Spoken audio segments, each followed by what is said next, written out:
Praise the lord. ఆదికాండంలోని 6, 7, 8 అధ్యాయములలోని విశ్లేషణను అనగా నోవహుకు దేవుడు అప్పగించిన పనిని, ఓడ వెలుపటి మానవులంతా నాశనం అవ్వటం అనే పరిస్థితి, నోవహు బలి అర్పణతో కూడిన ఆరాధన అనే అంశాల విశ్లేషణను ఈ వీడియోలో తెలుసుకుందాం. జలప్రళయం ఖచ్చితంగా నైతిక తీర్పు అని బైబిల్ వివరించింది. మానవజాతి పూర్తిగా చెడిపోయి హింసాత్మకంగా మారిన నేపథ్యంలో దేవుడు తన ఉగ్రతతో ఆయనతో నడిచిన నోవహు, అతని కుటుంబాన్ని తప్ప మానవజాతి అంతటిని నాశనం చేశాడు. ఈ భూమిపై జీవరాశిని సంరక్షించేందుకు నోవహు అన్ని రకాల జంతువులను ఓడలోనికి తీసుకొని వెళ్ళవలసి వచ్చింది. పవిత్రమైన, అపవిత్రమైన జంతువుల మధ్య వ్యత్యాసాన్ని ఆరంభంలోనే చేశారు. వాటిని భద్రపరచడానికి ప్రతి జంతువులో జంట జంటగా తీసుకొని వెళ్ళి ఆహారానికి అర్పణ కోసం పవిత్ర జంతువులన్నిటిలో 7 జంతువులను తీసుకొని వెళ్ళాడు. లేవి వ్యవస్థ క్రమములో పవిత్ర, అపవిత్రమైన జంతువుల మధ్య వ్యత్యాసం ప్రాథమిక అంశంగా నిలిచింది. సిద్ధపాటంతా ముగిసిన తరువాత జలప్రళయం వచ్చింది. ఒక ప్రక్క 40 పగళ్ళు రాత్రులు కుండపోతగా వర్షం కురిసింది. మరొక ప్రక్క పెద్ద ముప్పు ఏర్పడి భూమి పెళ్లలు విరిగిపడిన కారణంగా సముద్రగర్భ జలాలు పైకెగిసి భూగర్భ జలాలతో నిండిన జలాశయాలు పగిలిపోయాయి. దీని ఫలితంగా భూమి అంతా ఈ విపత్తుతో నీళ్లల్లో మునిగిపోయింది. ఈ ఉపద్రవం మూలాన భూమి ఉపరితలం, జీవుల జీవన విధానం, జీవుల ఆయుష్షు అంతా మారిపోయింది. భూమిపై జీవించిన ప్రతిదీ అనగా ఓడబయట ఉన్నవి నాశనమైపోయాయి. సముద్రంలోని జీవులే సజీవంగా ఉన్నాయి. జీవితానికి సంబంధించిన ప్రతి దానిపై పాపం ప్రభావం పడింది. కొత్త ఆరంభానికి అవసరమైనది ఏదీ మిగలలేదు. ఈ యుగ సమాప్తి కూడా ఇదే. భారీ వర్షం 40 దినాలు కొనసాగినా నీళ్లు 110 దినాలు భూమిపై నిల్వ ఉండిపోయాయి. 150 దినాలలో 40 రోజులు భాగంగా ఉంది. ఒక మోస్తరు వర్షం కురుస్తూనే ఉంది. వర్షాలు కురిసినప్పటి నుంచి ఓడ అరారాతు పర్వతంపై 150 దినాలు నిలిచిపోయింది. తూర్పు టర్కీలో అర్మేనియాను అష్షూరియులు ఈ ప్రాంతంగా గుర్తించిన ఖచ్చితమైన ప్రాంతం ఎప్పటికీ అజ్ఞాతంగానే ఉంది. నీరంతా ఇంకిపోయాక భూమిపై నివాసం ఉండడానికి అనుకూలంగా ఉంది. 8 మంది మనుషులు, జంతువులు ఓడ నుంచి వెలుపటికి వచ్చేశారు. దానిలో ప్రవేశించాక ఈ కథ అంతటిలో విశ్రాంతి అనేది ప్రాముఖ్యమైన అంశంగా బలంగా కనిపిస్తుంది. ఆరంభంలో పావురానికి కాలు నిలపడానికి స్థలం దొరకలేదు. ఓడ అరారాతు పర్వతంపైకి వచ్చి నిలిచినప్పుడు అది ఎండిన నేలపై భౌతికంగా నిలిచిన దానికంటే ఎక్కువే. అది కొత్త ఆరంభం. లోకం పరిశుభ్రంగా ఉండి విశ్రాంతి తీసుకోవడానికి అనువుగా ఉంది. ఓడను వదిలి వచ్చిన వెంటనే నోవహు దేవునికి బలిపీఠం కడితే అది ఆయనకు ఇంపైన సువాసనగా ఉంది. దేవుని ప్రజలు దేవుని ఆరాధించే ప్రజలుగా జీవించాలని ఇశ్రాయేలీయులు నేర్చుకోవాలి. దేవునికి చెందవలసిన శ్రేష్టమైన అర్పించే రూపంలో ఉండాలి. విమోచన పొందిన దేవుని బిడ్డలు ఆరాధన పెదవులతో స్తుతిని, వారి సంపదలో శ్రేష్టమైనవి ఆత్మల సమ్మతి అణకువను అర్పణగా అర్పిస్తారు. నోవహు దేవుని కృపను పొంది నీతి విధేయతతో దేవునితో నడిచి తీర్పు నుంచి తప్పింపబడి ప్రజల దుష్టత్వాన్ని తాత్కాలికంగా నిర్మూలించిన కొత్త యుగంలో ప్రవేశించి ఆరాధన అర్పణలతో స్పందించాడు. నోవహు బలిపీఠం నిర్మించి అర్పణ అర్పించిన తరువాత ఈ రీతిగా మళ్ళీ భూమిని ఎన్నడూ శపించనని దేవుడు వాగ్దానం చేశాడు. ఋతువుల కొనసాగింపే దేవుని దీర్ఘశాంతానికి రుజువు. దేవుడు నోవహు ఫలించి అభివృద్ధి పొంది భూమిని నింపమని ఆదాముకు ఉపదేశించినట్టే ఉపదేశించాడు. ఆదాములా నోవహు సైతం జంతువులన్నిటిపై ఆధిపత్యం కలిగి ఉంటాడు. ఒక్క నిషేధాజ్ఞ తప్ప ఇద్దరికీ తినడానికి ఆహార సదుపాయం కలిగించబడింది. నోవహు కొత్త ఆరంభంతో ఒక నిబంధన ఏర్పడింది. మానవాళికి ఇప్పుడు బాధ్యతతో కూడిన నిబంధన, దేవుని వాగ్దానం అవసరమయ్యాయి. జలప్రళయం జీవాన్ని వినాశనం చేసిన కారణాన దేవుడు జీవితాన్ని చులకనగా పరిగణిస్తాడని, ప్రాణాన్ని తీసివేయటం ఒక చిన్న విషయంగా పరిగణిస్తాడని ప్రజలు ఆలోచిస్తారు. ఈ నిబంధన జీవితం ఎంతో పవిత్రమైంది. మనిషి మనిషిని నాశనం చేయకూడదు, ఎందుకంటే మనిషి దేవుని స్వరూపంలో సృష్టింపబడ్డాడని వివరించింది.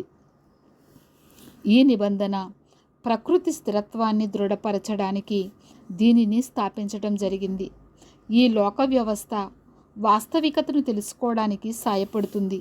మానవ జీవిత స్థిరత్వానికి మానవ చట్టాలు అవసరమని, గతంలోలా దుర్మార్గతను నియంత్రించకుండా ఉండరాదని మనుషులు నేర్చుకుంటారు. దాని కారణంగా మానవ ప్రభుత్వం ఉనికిలోనికి వచ్చింది. ఈ నిబంధన విశ్వవ్యాప్త భౌగోళిక సంబంధమైనదని దేవుడు ఈ సూచనగా ఇచ్చిన ఇంద్రధనస్సు ద్వారా అర్థమవుతుంది. వర్షం కురిసిన తరువాత విల్లుల వంపు ఏర్పడి విభ్రాంతిపరిచే దేవుని కృపాసహిత నమ్మకమైన కార్యాన్ని తెలియచేస్తుంది. నిబంధనలోని నిర్దేశాలను నిబంధన అనుభవించే వారికి ఈ సూచనలు గుర్తు చేస్తాయి. ఈ వర్షధనస్సులో దేవుడు అనంత జ్ఞానిగా ఈ లోకానికి జలప్రళయం ఎప్పటికీ తీసుకురానని నిత్య జ్ఞాపకంగా గుర్తు చేస్తున్నాడు.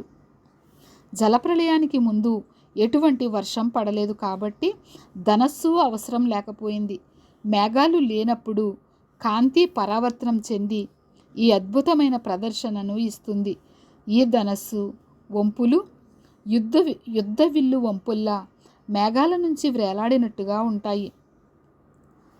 మరొక చోట పాత నిబంధనలో దేవుడు విల్లు బాణాలను తీర్పునిచ్చే తుఫానులకు కూడా వాడాడు.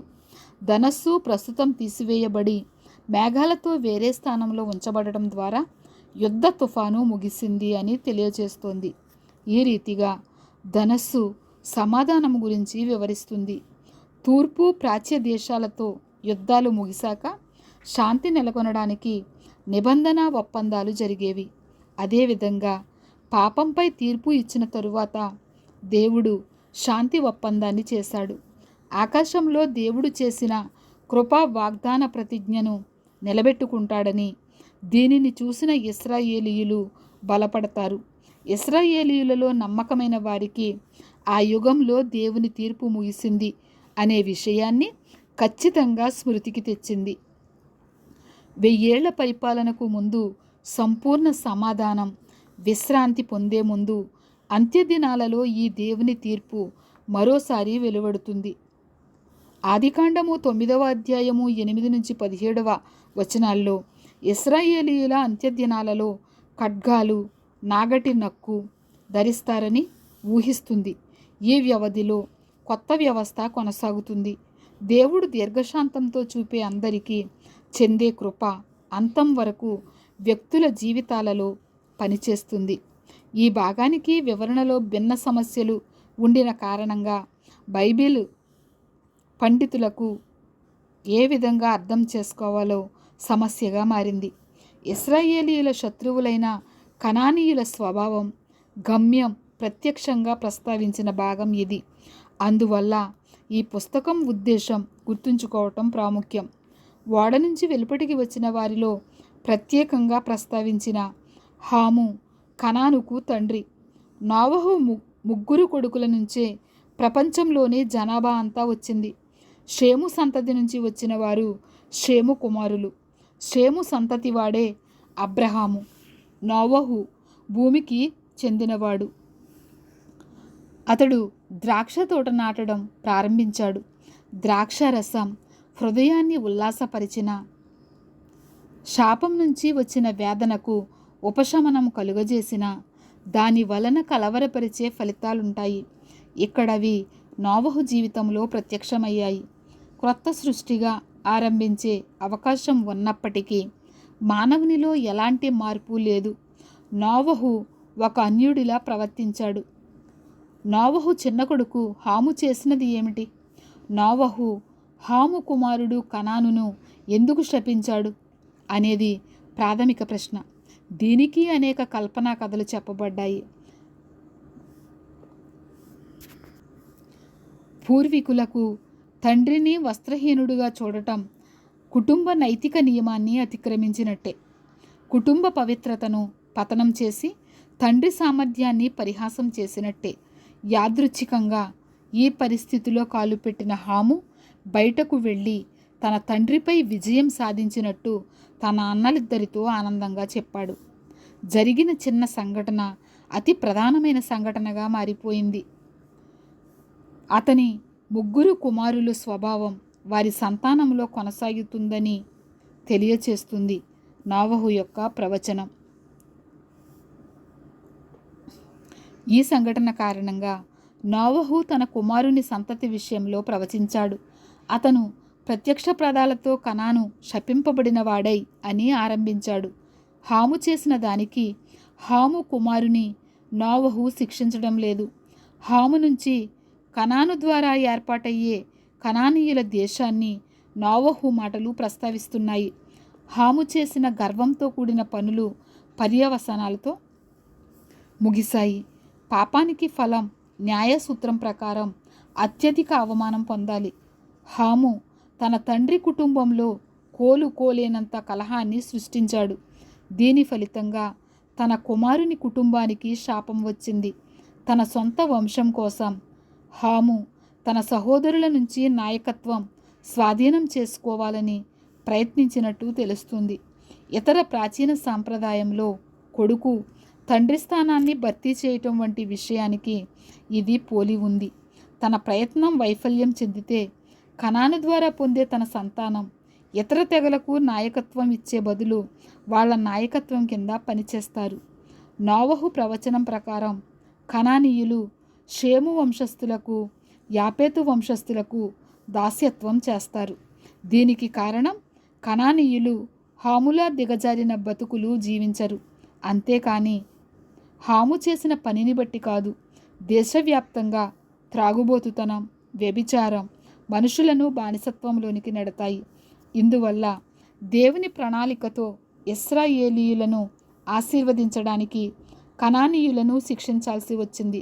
గెలుపుతో దేవుడు వారికి తీర్పు తీర్చాడు. ఎందుకంటే వాళ్ళ పనులన్నీ తమ పూర్వీకుడు హాము పనుల వంటి నమూనాను, విధానాలను పోలి ఉన్నాయి.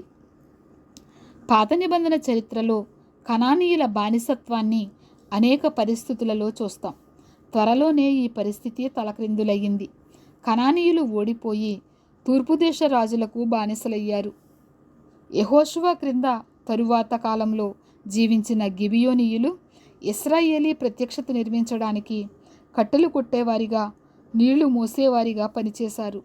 కొన్నిసార్లు కనానీయులు యెఫ్తా వంశస్థుల తీవ్ర అణిచివేతకు లోనైనట్టయితే సిరియా వలస భాగాలతో జీవించిన కనానీయులు వారు ఓడిపోయిన కార్తేజ్ యుద్ధానికి ఇది దారితీసి ఉండాలి. కానీ నోవహు మాటలు కేవలం సామాన్యంగా పలికినవే కానీ నిర్దిష్ట ప్రవచనం కాదు. షేము సంతతి ఆశీర్వాదం పొంది కనాను ద్వారా హాము సంతతి శాపం పొందుతుంది. ఆదికాండంలో ఈ ఆశీర్వాదం, శాపం మూల అంశం ప్రధానమైంది. యెహోషువ నాయకత్వంలో ఇశ్రాయేలీయులు షేముకు ఆశీర్వాదం రావడానికి కనానీయులను తమ ప్రాంతం నుంచి వెళ్ళగొట్టవలసిన అవసరత ఉంది. యాపేతు వంశం షేము గుడారాలలో నివసించాలి.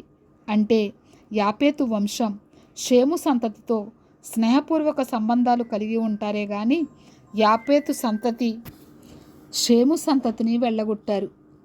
24-29 వచనాలు ఇశ్రాయేలీయులకు ఆ దేశంలో విదేశీ చట్టాన్ని రూపొందించడానికి పునాదిని వేశాయి.